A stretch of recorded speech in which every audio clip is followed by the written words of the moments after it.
নমস্কার, আমি মনোজ কুমার হালদার। বর্তমান সময়ে অ্যাসিডিটি বা জার্ড অথবা বুক জ্বালা-পোড়া যেটাই আমরা বলে থাকি, গ্যাস্ট্রিকের এই সমস্যাটি বেশ প্রকোপ ধারণ করেছে। বেশিরভাগ ক্ষেত্রেই দেখা যাচ্ছে যে রুগীরা আসে তাদের এই সমস্যার মধ্যে অ্যাসিডিটি কমন। তো আমরা কয়েকটি নিয়ম মানলেই আসলে এই অ্যাসিডিটি থেকে মুক্তি পেতে পারি। ওষুধ তো আমরা খাই এবং এখন সবাই নিজের মতো নিজেই কিনে খাচ্ছেন এবং ডম্পেরিডম বা ওমিপ্রাজল গ্রুপের ঔষধ সহ অ্যান্টাসিড বা এই জাতীয় যে ওষুধগুলো আমরা স্বাভাবিকভাবে খেয়েই থাকছি। তো আসলে ওষুধ খাওয়াটা তো সঠিক সমাধান নয়, তাই না? ওষুধটা তো স্বল্প সময়ের জন্যে। তো এর সাথে আমরা যদি কয়েকটা নিয়ম মেনে চলি তাহলে আমরা আরও খুব দ্রুত এই গ্যাসের সমস্যা থেকে মুক্তি পেতে পারি। তার মধ্যে যদি আমি 5টা বিষয়ের কথা বলি, প্রথম যে বিষয়টা আসে শুকনো ঝাল।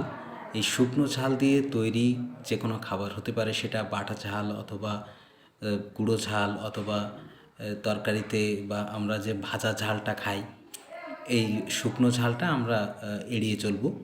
তারপরে যে বিষয়টা আসে, আমরা যে খাবারটাই খাবো সেটা যেন অবশ্যই ভালোভাবে সিদ্ধ হয়।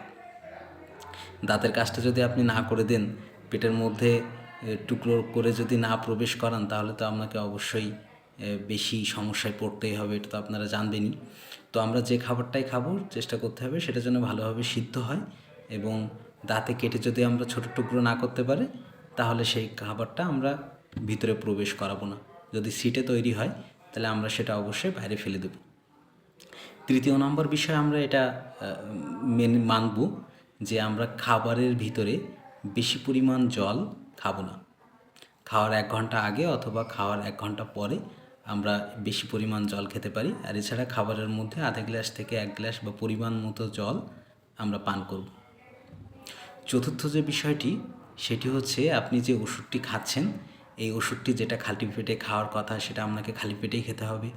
যেটা আপনি ভরা পেটে খাওয়ার কথা সেটা আপনি ভরা পেটেই খাবেন। এই নিয়মগুলো মেনে আপনাকে ওষুধ খেতে হবে। আর পঞ্চম যে বিষয়টি, সেটি হচ্ছে আমাদের খাবারের ক্ষেত্রে নির্দিষ্ট সময় মেনে চলা উচিত। আমরা কোনো একদিন সকাল 8টায় খেলাম, আবার কোনো একদিন সকাল 11টায় খেলাম, এরকম না করে নির্দিষ্টভাবে সকালের খাবারটা আমরা 8টা থেকে 9:30টার মধ্যে খাওয়ার চেষ্টা করব। দুপুরের খাবারটা 12টা থেকে 2:30টার মধ্যে খেয়ে নেব এবং রাতের খাবারটা 8টা থেকে 9টা বা সর্বোচ্চ 9:30টার মধ্যে খেয়ে নেব। আর এখন শীতকালীন সময়, এই সময় আমরা গরম কাপড় বেশি পরি, যার কারণে আমাদের অনেকে আবার এই সময়ে স্নান করতেও দ্বিধাবোধ করেন বা অনেকে স্নান করেন না নিয়মিত।